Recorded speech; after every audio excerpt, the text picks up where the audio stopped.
So last Wednesday, mga kapatid, we talk about for us to survive. So mga kapatid, yung ating pag-aaralan po ngayon is somehow related. Ay, hindi siya somehow, talagang connected doon sa pinag-aralan natin last Wednesday for us to survive. When you hear the word for us to survive, ang una pong pumapasok sa isipan nyo ay, food. Tama? Food, ano ba? Shelter. Those are the things essential for us to survive. Yun ang nasa isip natin. Tama po ba? Hello? Di ba nga pag nawawalan tayo ng trabaho, anong naiisip natin? Baka hindi na tayo makasurvive. Amen. Kaya po ang ginagawa natin, hindi tayo pumapayag na walang tayong trabaho ng mga 3 months or 1 year. Wala tayong trabaho, walang pumapasok sa atin. Ayaw natin yan. Kasi feeling natin hindi tayo makakasurvive. Tama? Praise the Lord. Basahin mo natin Psalms chapter 133 verse 1. Sabi, "Behold, how good and pleasant it is when brothers dwell in unity." Praise be to God. So Father, we ask and we thank you for your presence today na pinaramdam nyo sa amin. Thank you for correcting us. Thank you for loving us. We believe that every correction and rebuke is the way how you show your love to us. Dahil kami mahal na mahal mo, we surrender everything to you. Nawa ang lahat ng mga tao na may pandinig dito, ng inyong mga anak, ay marinig ang inyong salita na nanggagaling sa inyo through me at magawa nila ito sa kanilang mga buhay. Magawa namin to sa aming mga buhay. Sa pangalan ni Jesus, Amen. So praise the Lord. So yun nga, tanong ko kanina, for us to survive, anong kailangan natin? Ang unang-unang pumapasok sa isip natin, for us to survive, we need financial stability. Tama po ba? Diba? Kasi pag wala tayong financial statement, pag wala tayong pera, hindi tayo makakabili ng food, hindi tayo makakabili ng shelter. Amen? Noong panahon nila Eva at Adan, hindi po essential ang clothes. Naging essential ang clothes after ng fall. Tama ba? So the basic needs of man, kung makikita natin sa Bible, is food and shelter. Are you there? So other than that, wala na po. Pastor, paano naman kayo mabuhay ang pamihira? Wala kaming damit? That's very impossible. How can we go out with our friends? Di ba? Kaya nga nauso yung laba. Di ba? Pero we are not depriving you to buy new clothes or new things. No, hindi po dinedeprive sa inyo 'yon. But we need to understand the essentials or kung ano yung mga dapat nating gawin to survive. No, as a man, definitely lahat po tayo ay more than survival stage. Amen. Sino po sa inyo walang cellphone? Kahit yung bata, meron. Tama? Kung meron man ditong wala pang cellphone na adult na, dalawa lang ibig sabihin niyan, either nasira or nawala or hindi pala dalawa lang, madaming dahilan pala, no? Pero yung isa pang dahilan, ayaw mo lang or kung hindi ka marunong gumamit ng phone. Tama? Pero lahat po tayo ay gumagamit ng cellphone. No? Ibig sabihin, kung meron ka pang ganyan, kung meron ka pang extra things, you can survive kahit mga ilang buwan pa as a man. Pero ang sinasabi ko nga noong Wednesday, we are spiritual because we are in reality. Sino po dito nasa realidad ngayon? Amen?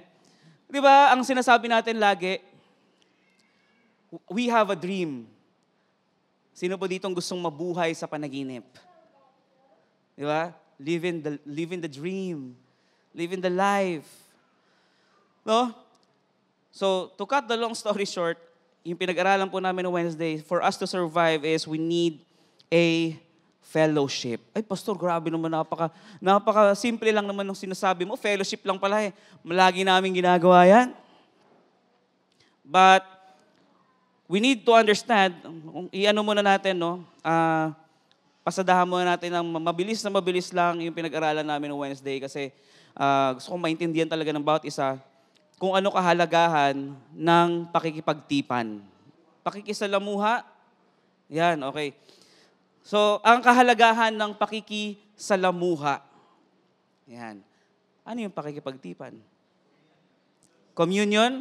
Ano yung pakikipagniig? Sige, pag-aralan natin yan sa school. Yung unang pinag-usapan namin is the fellowship with brethren. Important? Yes. Sabi, no man is an island. Walang sino man ang nabubuhay para sa sarili lamang. Dalawa po ang ibig sabihin, dalawa revelation niya nung Wednesday. Yung una, hindi ka pwedeng mabuhay ng ikaw lang. No, hindi mo kakayanin. No? Hindi talaga. Yung pangalawa na napahayag sa atin, hindi ka pwedeng mabuhay ng ginagawa mo lang kung anong gusto mo. Amen. Hello? Mahirap mabuhay na ginagawa mo lang kung anong gusto mo. One way or another, meron kang ginagawa na hindi mo talaga gusto. Kaya ka nakaka-survive. Amen. Sino po dito yung may ginawa na hindi niya maintindihan, bakit niya ginawa yan kahit hindi naman niya gusto? Kristiyano pinag-uusapan natin Meron siyang mga desisyon na nagawa kahit na hindi naman niya talaga mineditate pero nagawa niya. No? Because that is fellowshipping with the Lord. Yung una, fellowship with the brethren. Pangalawa, fellowship with the Lord. Pangatlo, fellowship not with evil. Amen? Do not conform any longer to the pattern of this world. That is very clear. Ano yung world? Cosmos. Ibig sabihin ng cosmos, system or culture. Okay? So ang sabi ng Panginoon, do not conform any longer to the pattern of this world, but be transformed by the renewing of your mind. Amen. Pattern, culture of this system. Hallelujah. Alam mo, ang natural na ugali ng tao, pagkakakilala lang niya, hindi naman sobrang close, pag nakita sa kalsada, uy!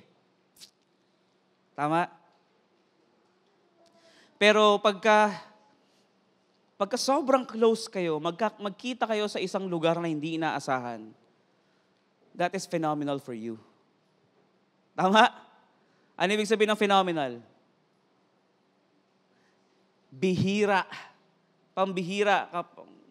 Tama ba? Yung extraordinary. Diba? Pambihira. Sa dinami-dami ng lugar na pwede tayo magkita, dito pa kita nakita. Hallelujah. Diba? So hindi ka papayag na hindi mo makakasalamuha yung taong yon kahit sandali. Tama? So yung pag-uusapan natin ngayong umaga are the essentials in fellowship. Ano yung mga kailangan natin gawin in fellowship? No? Inside the fellowship. Ano yung mga kailangan natin gawin? Number one, there is a necessity of common confession. Okay? Pag sinabi mong necessity, kailangan. We need to have a common confession. Pag sinabi mong common, iisa. Tama? We need to have a common confession that we have unity in our belief that Christ is Lord and Savior. Do you believe that Jesus Christ is Lord and Savior? Ngayon, kung tayo ay nagkakaisa sa bagay na yan, pwede na tayo mag-umpisang mag-fellowship. Amen po ba? Dahil mahirap makasama sa table or sa mesa ang isang taong hindi mo kapareho ng pananaw. That's why the Lord Jesus Christ, ang sabi niya sa Revelations, I am knocking at your, where? Heart's door. I am knocking at your heart.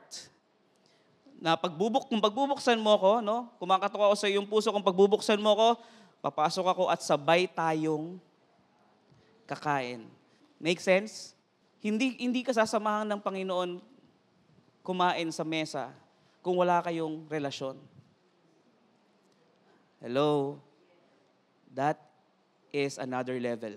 Pag nakita mo si Bricks, na may kasamang ibang babae sa table, anong una mong iisipin? Karelasyon niya. Tama? Yung pala, nakiupo lang sa kanya. Di ba? Pero ang unang-unang pumapasok sa atin, pag may kasamang ibang tao, yung kilala mo, karelasyon niya yun. Tama? Meron siyang relasyon doon. Either friend niya or katrabaho niya. Di ba? Tama ba? So, hindi mo pwedeng mahirap kasama yung tao na hindi mo kapareho ng pananaw. Amen? So, a simple get-together, yung kumakain tayo, every Saturday actually, pag nagpa-practice kami, dati isang table lang yon, isang mahaba.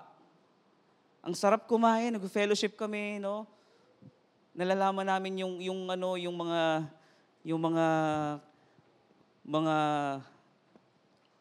kalokohan nila, Johan, di ba?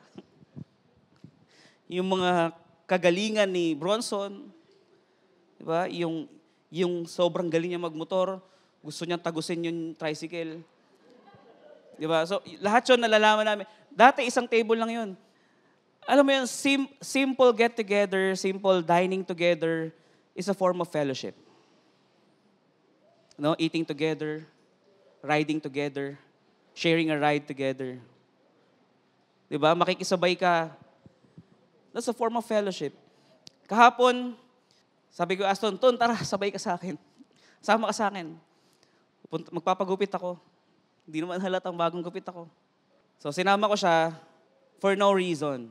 Talagang gusto ko lang siya makasama. At nag-uusap kami tungkol sa life essentials and life advantage.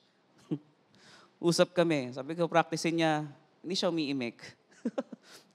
So, siguro takang-taka na siya, no? Kung bakit ko siya sinama. Akala niya siguro papagupitan ko rin siya. Pero maikli pa kasi yung book niya, eh. Hindi ako sanay, eh. Sinama ko lang siya talaga kasi gusto ko siya maka-fellowship. So we can practice that. Pag may sinasabi ako, nag-agree naman siya.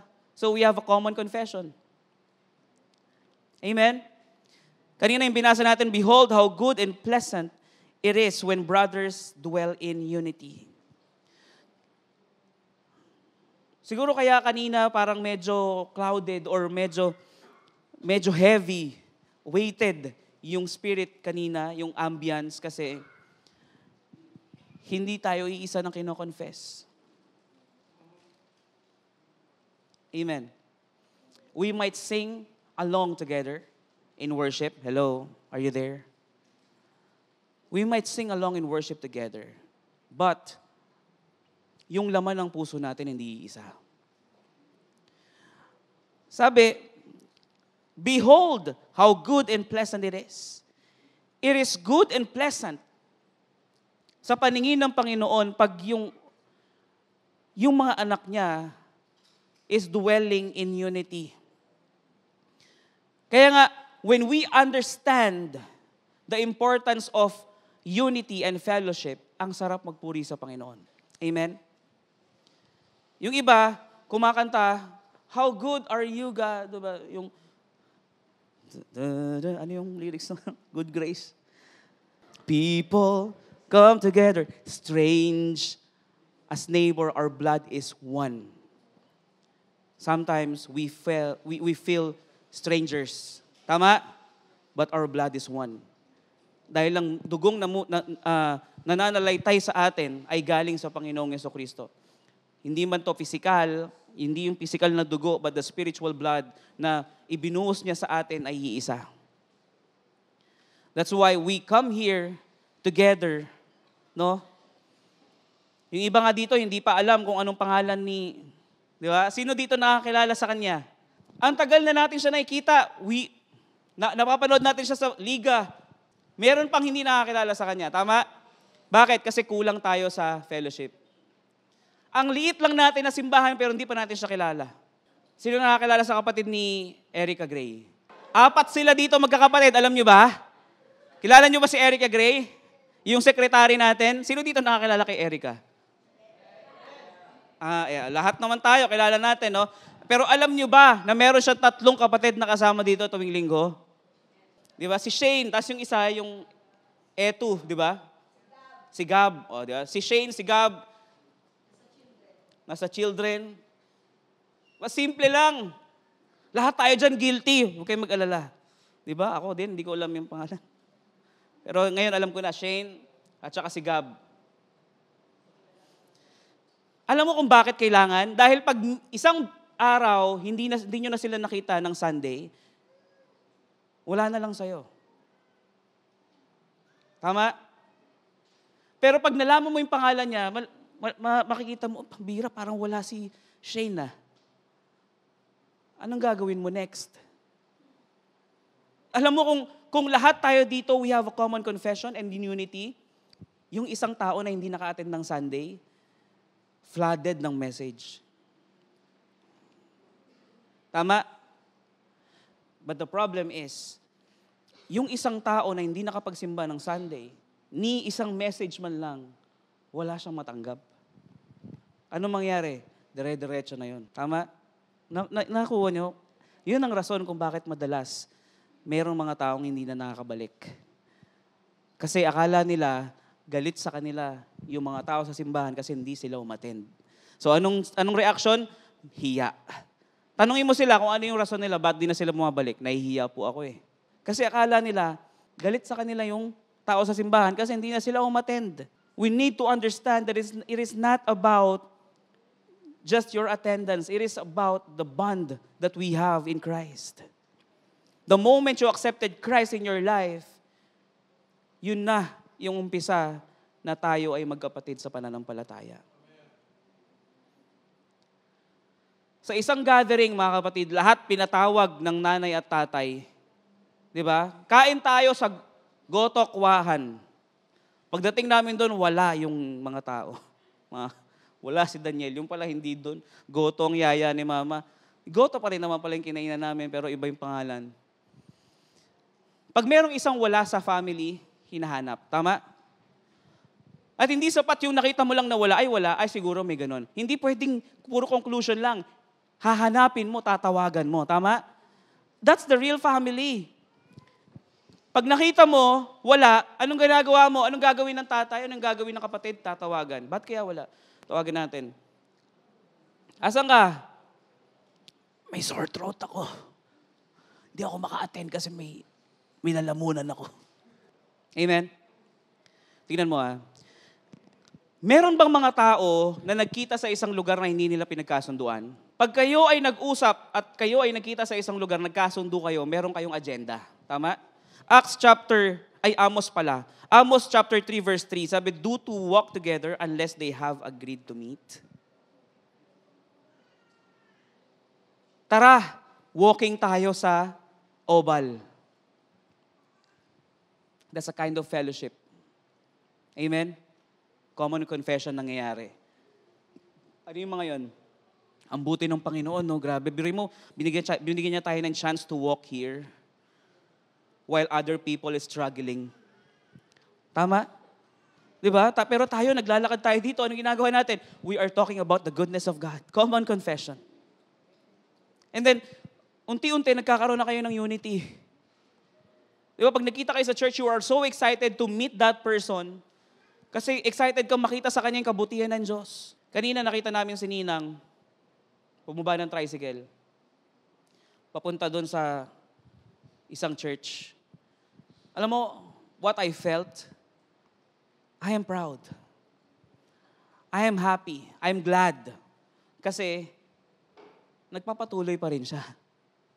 Dati kasi, unbeliever, pinagkamalan pa nga niyang kulto si Laika. Pero ngayon, at least, nagpapatuloy. Tama? Yun yung nakakatuwa pag nagpapatuloy yung kapatid mo sa pananampalataya. Amen? Hindi ko na alam kung ano nangyari kay Edison. Ano ba nangyari kay Edison, Charles? Pero kasi parang hindi sapat na si Charles na nag-follow up no? Biruin mo, tinuro mo kay Charles, pero yung sa'yo bumalik 3. Anong ginagawa mo? Hindi ka pinapansin. Yung iba din, chat natin siya. Pag pambira, pag ayaw pa rin, at least wala na sa kamay natin ng kanyang dugo. At least maramdaman yung family, no? Yung pag-ibig ng isang pamilya. 1 John chapter 1 verse 7, but if we walk in the light, yan. Kanina, nakita yung 2 tao, they walk. Anong kailangan nilang lakarin? Light. Amen? Why? Because God is the light as He is in the light. No? But if we walk in the light as He is in the light, we have fellowship with one another. And the blood of Jesus, His Son, cleanses us from all sins. Amen? Kaya nga, pagka may nakita ka, kahit na stranger, pero malaman mong Christian, anong reaction mo? Di ba natutuwa ka?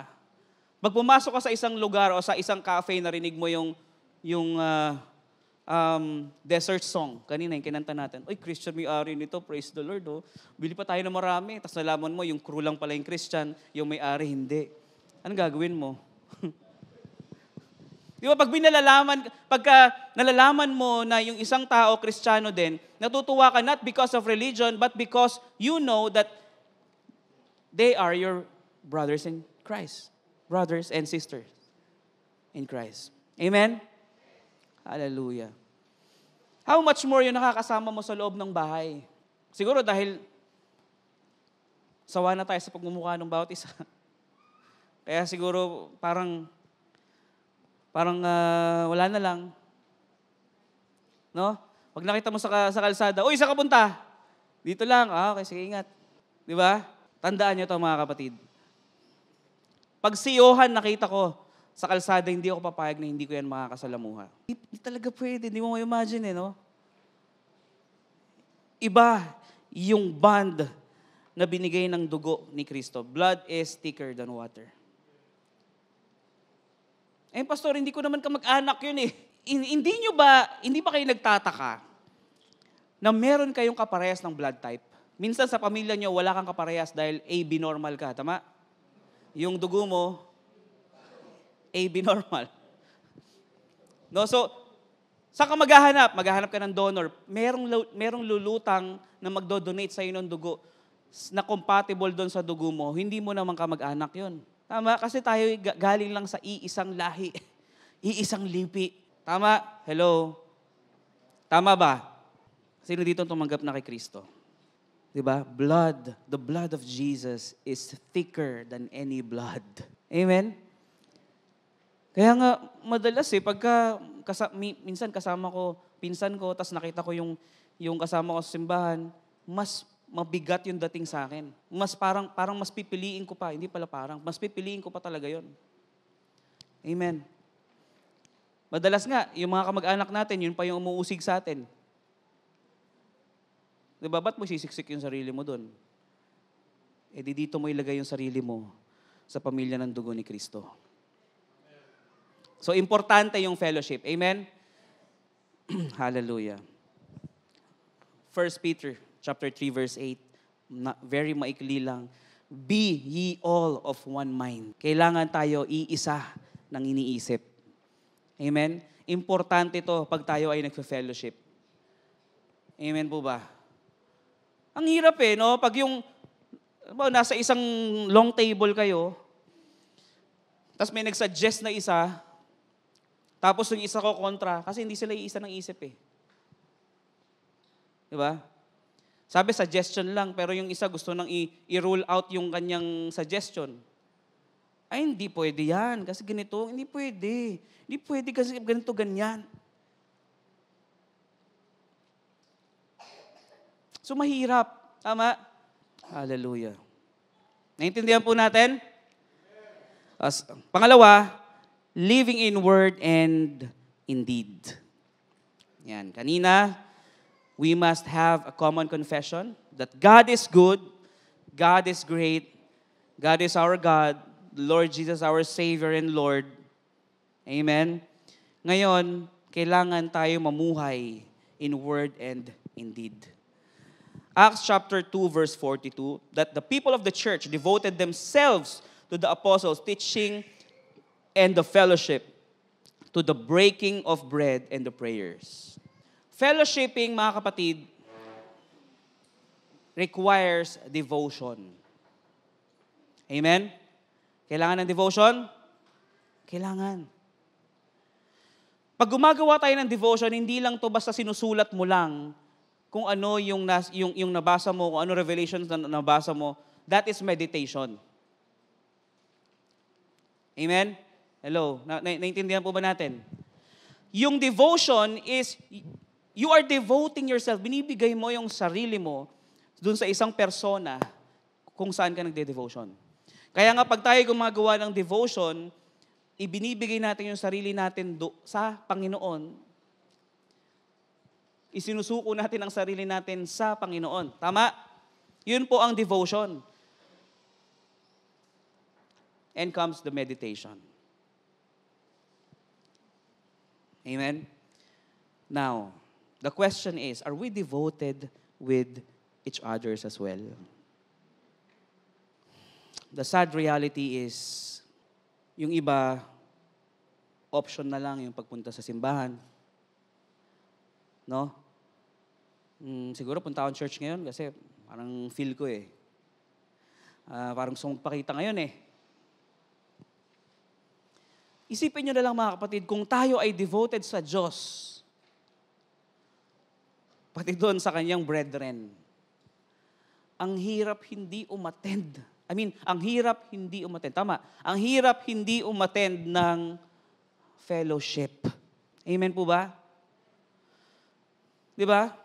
Ang hirap. Devotion is not just beliefs, but actions as well. No? Hindi lang basta sa paniniwala o hindi lang basta lagi sinasabi ng bibig mo na mahal kita kapatid. Sabi ko nga noong nakaraan, anong ikakatakot mo na sabihing iniibig mo yung kapatid mo sa pananampalataya or sa Panginoon? No? Anong ikinakatakot mo? Yung baka kasi mangutang siya. Ano ipapautang mo kung wala ka rin naman? 'Di ba? Baka mangailangan ng tulong. Anong itutulong mo kung wala ka namang kayang ibigay sa kanya na tulong na hinihingi niya? Tama ba, mali? Kung meron naman at hindi ka nagbigay, ibang usapan na po yun. Kung meron ka namang kayang itulong pero hindi mo ginawa, ibang usapan na yun. Alam mo, when my brother, naman parang speech no? Pag yung si Daniel tumawag sa akin, Kuys, ano ba to? Pag meron akong kayang itulong sa kanya, gagawin ko without hesitation. Kasi kapatid ko. Tama? Kuys, ano ba ito? Tara, kabit natin yan. Kakabit namin kung ano yung mga pwede ikabit, di ba? Oh, Kuys, yung coding ako ngayon. Yung pala kaya niya. So, ganun no? One call away. Kung kaya mo naman, pag nagdadahilan ka, ibang usapan na po yan. Amen? Well, yung kapatid mo na humingi sa'yo ng tulong, maiintindihan ka, but the Lord won't. Yung kapatid mo na humingi sa'yo ng tulong, maiintindihan lahat ng dahilan mo. Kasi, alam nga namang piliting ka niya. Tandaan natin, wala sa kanya ang kawalan, nasa iyo. Kung sinasabi mo lang na iniibig mo yung kapatid mo at iniibig mo ang Diyos, pero pagdating sa gawa, hindi mo maipakita, well, kayong dalawa ng Diyos ang mag-usap. Amen? Labas na po ang bawat isa ron. It's between you and God. Amen. Kaya, madalas natutuwa ako kay Longbam, kay long hair na ngayon hindi na. Natuwa ko kay Aston. Isang tawag ko lang dyan, Ton, pwede ka ba ngayon? Opo, Pastor. Ako kaya bukas? Oh, Pastor, sige, Pastor. Ano oras? Maaga, Pastor. 7:00 na, wala pa. Alas 8, wala pa. Alas 9, wala pa rin. Ton, nasan ka na? Dalawa lang ang pwedeng dahilan kung bakit di siya makakapunta. Either inutusan siya ng mas mataas or may sakit. Noong nakaraan, may sakit. Masama daw pakiramdam niya kaya hindi siya nakapunta. Nung nakaraan pa, hindi siya nakapunta kasi inutusan siya ni Papa. Inutusan siya tumingin ng mga sticker, diba, para dun sa welcome natin, no? So si Ashton is very devoted talaga. Alam nyo, isang tawag nyo lang kay Ashton, kasi yun ang tawag sa kanya nung branch manager namin, Ashton. Very social, no? Isang tawag mo lang kay Ashton, grabe yan. Ashton is very devoted sa kanyang mga kapatid. I salute you, Ashton. Naiiyak ako sa iyo. Pakibigyan ng jacket si Ashton. Niel, bigyan ng jacket. Isang tawag mo lang dyan kay Ashton, nandyan agad yan. Si Erwin, pinatunayan niya sa akin ang sarili niya isang beses. Win, pwede ka ba? Hindi pala. 3 times. 3 times ko siyang sinabihan bago siya pumunta. So si Erwin, tinulungan niya ako noong nakaraan. No? Pero, siyempre, hindi naman napunta sa wala, di ba? So, mga kapatid, when someone calls you for help, please, lalo na pagkapatid natin sa pananampalataya, kung kaya niyong tumulong, gawin niyo. Amen. Amen. Ay, hindi naman kami health center, pastor. Hindi po yung usapan. We are talking about the family that we have here in the church. Pamilya po tayo, tama? Pag si AJ kailangan ng tulong, Jay, pastor, baka pwedeng siyempre, hindi kita matatanggihan. Di ba? Pero may konting paalala, di ba? O, Jay, kailangan pagdating mo dito, pagbalik mo niyan, malinis. Diba? Si Omel, di ba? Pastor, baka pwedeng sige, walang problema. Kaya nga nung si Ems, nung nagsabi siya kay Omel, Mel, baka pwedeng, ikaw ba nagsabi? Sino ba nagsabi? Ikaw? Baka pwede pag-drive mo kami, tapos ganito na lang, may ex-deal sila. Di ba nakakatuwa yung mga magkakapatid sa atin dito na nagagawa nila yung duty nila as a brethren. Tama po ba? Hallelujah. Pangatlo, be devoted to one another. So how can we show devotion to one another? Una, we can check upon people. Di ba? Pwede nating, i-check natin sila. Di ba? Hindi mahirap ba na i-check yung isang tao na isang beses di mo na nakita, no? Or parang nakita mo parang matamlay. 'Di ba? After ng service, pwede natin silang i-check eh. Tama? Pwede natin sila kamustahin. No? Consider one another as blessings, not trouble. Hindi yung pag nakikita mo, parang iniisip mo, naku, ito na naman siya. Mukhang mangungutang na naman to. Alam nyo ba, pag may tinulungan kayo, the first person na ibe-bless ng Diyos ay yung tumulong at hindi yung tinulungan. Kaya pag ikaw ay tumulong, tandaan mo, mga kapatid, ikaw ang magbe-benefit unang-una. Hallelujah. Next, consider one another as opportunities for you to show love. No? Sino nga, paano mo na mapakita yung pag-ibig mo kung wala kang kapatid? Tama? Love yourself. Hirap nun eh. So pagka nakakasalamuhan natin yung mga kapatiran natin, it's an opportunity to show love. Why? Because God is love. Ang pag-ibig niya ang siyang nananalaytay sa atin. Di ba? We love because He first loved us. Amen? Consider one another as opportunities to have iron sharpens iron. Amen? No one knows everything. We can learn everything. Hello? Alam mo ba, pagkakasama ko si kahit sino sa inyo, hindi naman ako know it all eh. Definitely may matututunan ako sa iyo pagkasama kita. Tama? Amen ba? Ang mahirap, pagka ikaw yung gusto mo laging magsalita, hindi ka na matututo. Ang fellowship is not a one-way relationship. No, it's a two-way relationship. No? O halimbawa, si Clark, magkasama kami. Kung hingin ko yung opinion niya, meron akong matututunan sa kanya for sure. Iron sharpens iron. May benefit? Meron. Di ba? Number 4, mga kapatid, be devoted to praying for one another. Alam niyo mga kapatid, every Tuesday we are devoted to pray for all of you. That is our devotion. Every Tuesday, yung intercession namin. Every Friday, meron ding devotion sila Von doon sa QC. They are devoted to pray for one another. No? Yung pinagpipray namin dito every Tuesday, hindi lang para sa sarili namin, kundi para sa inyong lahat, para sa ating lahat. Hindi ba kayo nagtataka bakit kahit na medyo nagkukulang ka na sa pakikipagrelasyon sa Panginoon at pakikitungo sa ibang kapatid mo sa pananampalataya, binibless ka pa rin? Bakit? Kasi we are praying for you. Diba? Someone is praying for you. Hindi ko nakakuwin. Someone is praying for you. Amen?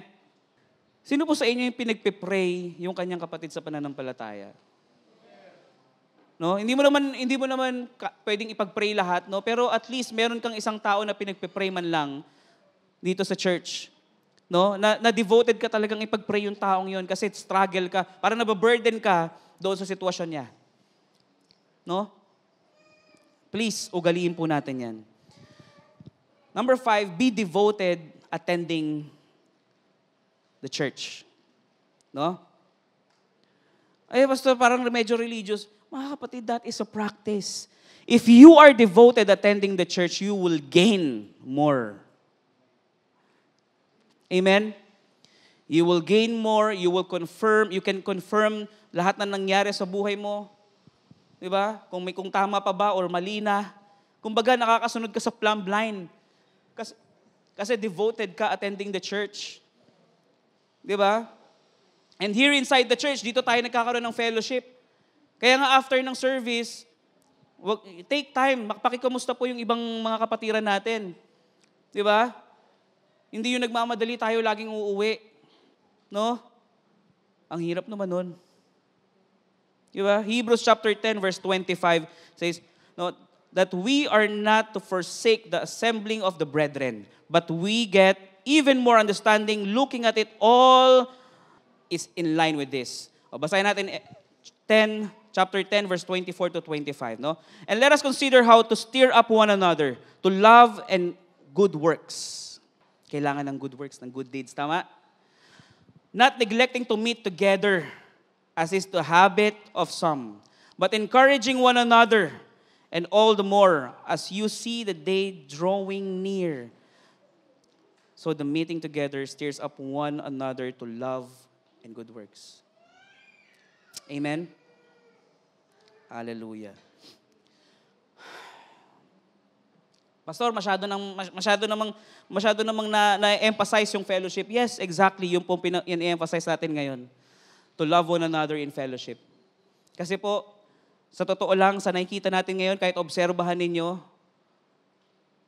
nanineglect na ng iba yung iba. No? Nakafocus lang tayo doon sa kung sinong close natin, pero yung iba, hindi na natin pinapansin. Hayaan niya na yung close friend niyan, sila na lang yung kakamusta dyan. Di ba? Parang mahirap talaga. Christian fellowship does not end when church is over. No? After ng service, hindi po doon natatapos yung fellowship natin. No? Hindi ko naman sinasabi na mamaya mag-1 oras, 2 oras, 3 oras tayo mag-usap-usap dito. Hindi po ganon. But the day after this day, hindi dapat natin nakakalimutan ng bawat isa. Alam ko may kanya-kanyang trabaho po tayo. No? May kanya-kanyang trabaho po tayo. Pero kaya nga po na-invento yung message, yung SMS, yung chat, di ba, yung messenger to shorten the communication. Di ba? One chat away lang, pakikamusta mo lang yung inyong kapatid. Di ba? Ask God. Amen? And last but not the least, ang pinaka-importante is fellowship with God. No? This is the prerequisite for fellowship with others. No? Hindi pwedeng puro fellowship lang naman tayo sa kapwa natin. Baka mawalan tayo ng direction. Amen? Dapat, if we are fellowshipping with other people o yung kakapwa nating Kristiyano, make sure that we are devoted with the Lord. Kaya nga pa nag-fellowship tayo, we start in prayer and we close in prayer. Tama? Hindi yung pagkikita lang tayo tapos kung ano lang mapag-usapan, hindi po. No? Lahat po tayo guilty doon. Kaya minsan tayo ay na-exhaust na or natotoxican na kasi kung ano-ano na lang pinag-uusapan. Yung goodness ng Panginoon, yung difference natin with the world, from the world, hindi na makita. Kasi pag nakikita yung Kristiyano na, pag nakita, iba pinag-uusapan imbis na kabutihan ng Diyos. No? Imbis na yung mga provision at privilege ng Diyos sa kanila, nang pinag-uusapan, hindi na. Ano na pinag-uusapan? Sorry pero madalas, ML. Di ba? Ano nang rank mo? Pag nakita, tara, ML tayo. Hindi po masamang banding yon, no? Pero at least, talk about the goodness of God. Di ba? Let us be devoted with God and to our brethren. Amen? Hallelujah. Meron po bang natutunan ng bawat isa? Let us all stand up and let us pray.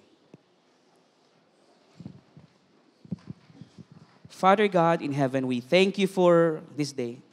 Nawa, ang lahat ng aming narinig na paalala patungkol sa pakikipagsalamuha sa aming mga kapatid at lalong-lalo na po sa inyo, our covenant and devotion with you, God, ay hindi namin makalimutan muli.